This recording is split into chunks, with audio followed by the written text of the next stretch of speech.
Hey everyone, and welcome to This Explainer. Today, we're diving into something called the if-then plan. It's a surprisingly simple framework that has literally been proven to double your follow-through. We're going to fix the exact reason why all those really well-intentioned goals we set just completely fail to materialize. You might think that your follow-through is just a matter of, well, wanting it enough, right? But actually, decades of behavioral research show that the failure point sits somewhere else entirely. And honestly, the best part? It's fixed with just a single sentence written in a very specific way. So, let's get right to work. Okay, so you meant to do it, so what actually happened? Think about it. Have you ever finished a tough work sprint and decided with absolute conviction, I'm going to add 2 extra practice blocks this week? And then, Sunday rolls around and you've done 0 of them. Your training plan is just pinned to the fridge, kind of slowly turning yellow. Or that gym bag is sitting by the front door completely untouched, silently judging you. Or maybe it's the metronome just sitting unopened on your piano. Well, I want to validate something for you right here, right now. You didn't fail because you changed your mind. You never changed your mind. Your intention was sitting there perfectly intact the whole time. It simply never converted into physical movement on a specific day, at a specific hour. Which brings us to part 1, the motivation trap. See, when that failure happens, what's our default totally flawed reaction? We try to artificially manufacture more desire. We work on the wanting. We tell ourselves, I just need a bigger goal, or I gotta write a stronger commitment. We basically just try to pour more motivation into the tank. But check out this medical screening study. Nearly a third of women with genuinely strong intentions to attend never actually made the appointment. Strong intentions fail to act all the time. Pouring more desire into a system that's actually broken somewhere further down the line, it doesn't help. It just makes the failure feel like a character flaw. The truth is, motivation is rarely the actual breaking point. And that brings us to part 2, the if-then solution. So what if closing that massive gap between deciding to do something and actually doing it takes just 30 seconds of writing using a very specific grammar? Researcher Peter Gollwitzer makes a really clear distinction between 2 different kinds of plans. On one hand, a goal intention just names the destination, like I intend to reach outcome X. But an implementation intention, that names the road. It says, if situation Y arises, then I will perform response Z. It's the exact same goal, but it produces a radically different rate of arrival. Because an implementation intention commits you, in advance, to one named response, securely welded to one named cue, all in a fixed, specific grammar. To really anchor the science here, let's look at a massive meta-analysis published by Peter Gollwitzer and Pascal Charand back in 2006. They looked at 94 independent tests. And across all 94 of those tests, forming an implementation intention, using that exact if-then grammar, produced an effect size of 0.65 on goal attainment. Now, to put that into perspective, in the world of experimental social psychology, that is classified as a medium to large effect. It's a massive, highly significant shift in human behavior, all just from changing the structure of a single sentence. Crazy, right? Let's break that data down a bit more. For problems where you're simply trying to get started, the effect size was a very strong 0.61. But take a look at that second category. For problems getting derailed, the effect size actually jumps to 0.77. This means this specific if-then grammar is surprisingly even more effective at keeping you from getting knocked off track than it is at helping you start in the first place. Now, if you aren't completely convinced yet, this next trial is just staggering. This was a 2002 exercise trial by Milne, Orbell, and Sheeran with 248 participants. So, 38% of the control group exercised. What about the group that received a motivational intervention?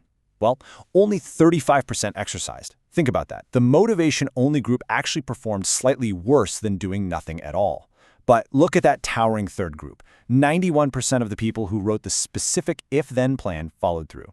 91%. The motivational intervention raised their intentions, sure, but it completely failed to raise their actual behavior.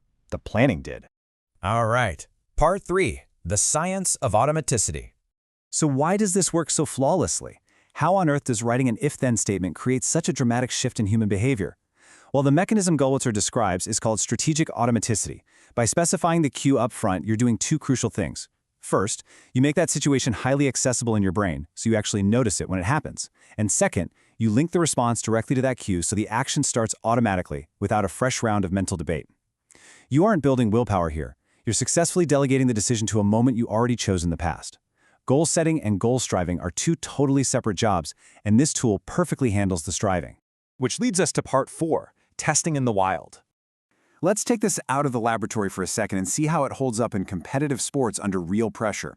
In a really fascinating 2008 study, researchers worked with 107 competitive tennis players from German leagues. The day before a match, the if-then group was asked to choose 4 of their own negative internal states from a list. Things like not concentrating enough, feeling exhausted, or feeling angry. They then paired each of those negative feelings with a specific if-then response.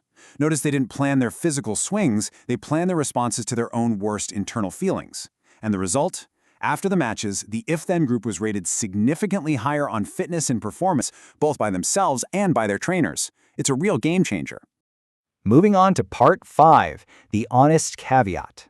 Now, I want to be completely straight with you guys. This isn't some magical life hack that works perfectly 100% of the time in all conditions. We need to be real and look at where the seemingly magical effect shrinks. If we narrow our focus specifically to physical activity, the headline effect actually drops by roughly half. Belanger, Gravel, and colleagues pooled 26 independent studies of implementation intentions for physical activity back in 2013. The effect size they found was 0.31 at post-intervention. Now that's small to medium. It's absolutely real, and it's completely worth doing, for sure, but it's clearly not the massive 0.65 effect we see across general goals. Physical activity is just simply harder to lock in. Furthermore, a 2018 meta-analysis by Silva and colleagues pointed out another really critical nuance. Across 11 pooled trials, the overall effect was actually non-significant.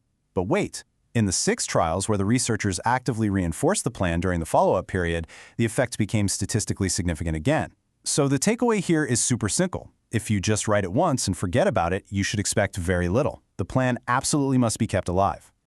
Let's wrap this up with Part 6, your 3-step action plan. Let's turn this from objective science into an actionable playbook so you can stop leaving your goals untouched by the front door. Here's your step-by-step action plan. Step 1. Name a cue you cannot miss. It literally cannot be sometime this evening when I feel like it, because let's be honest, you won't. It must be a specific time, a place, or a preceding event. Something like, after I put my bag down in the changing room beats sometime this evening every single time. Step 2. Write it out. Cue first. If, then. One sentence, cue first, response second. The format isn't just decoration. That pairing is the entire mechanism. And finally, step 3, plan the derailer, not just the start. Just like those tennis players, pick the specific internal feeling, maybe exhaustion or frustration, that usually ends your session early, and give it a proactive, written, if-then answer. Willpower was never the real issue. Your planning grammar was. It is time to delegate the decision to the cue. So I challenge you right now, take 30 seconds to write your if-then plan in the comments below, cue first, just to lock it in. But doing all this leaves us with a really fascinating question to ponder. If a single sentence can literally double our physical follow-through, what other invisible linguistic traps are secretly dictating the rest of our daily habits? Thanks so much for joining this explainer. Put this framework to work immediately, and we'll see you next time.